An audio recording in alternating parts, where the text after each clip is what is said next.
Et c'est presque terminé puisqu'on passe au sport avec vous, Noé Poitvin. Bonjour. Bonjour. On commence par du cyclisme. C'était la 3e étape de la route de l'Occitanie. Exactement, 3e et avant-dernière étape de la compétition. On est à Saint-Gaudens et ça monte, ça grimpe. C'est de la haute montagne et c'est une épreuve pour les grimpeurs. Donc, il y a du beau monde en Occitanie. Regardez, comme l'équipe Ineos et leur leader Egan Bernal, le vainqueur du Tour de France l'année dernière.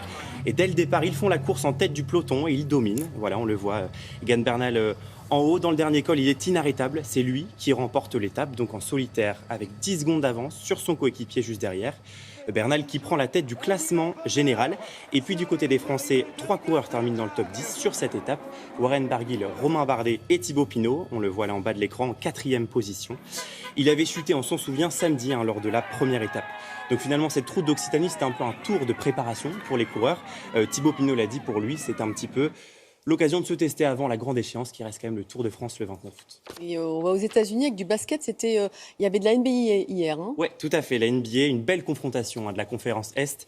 Regardez, les Miami Heat contre les Raptors de Toronto, 2 des meilleures franchises de l'Est.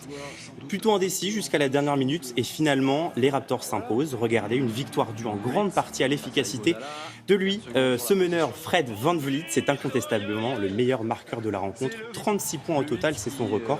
Victoire donc 107-103 pour les Raptors.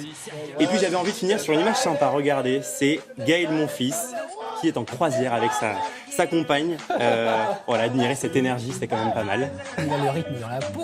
Exactement. Il nous fait un TikTok là ou quoi? Non. Mais peut-être, ça se pourrait. En tout cas, c'est communicatif. On a presque envie de danser avec lui, non? Ah ouais, je pense qu'on n'y arrivera pas à la cheville, mais il a un style génial. Ouais.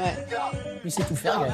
Et oui, ça amuse, il profite. Peut-être un petit échauffement avant la reprise. Il a l'air heureux, tant mieux, ça fait plaisir. Merci. À tout à l'heure. À tout à l'heure, merci beaucoup. Dans quelques minutes, la suite.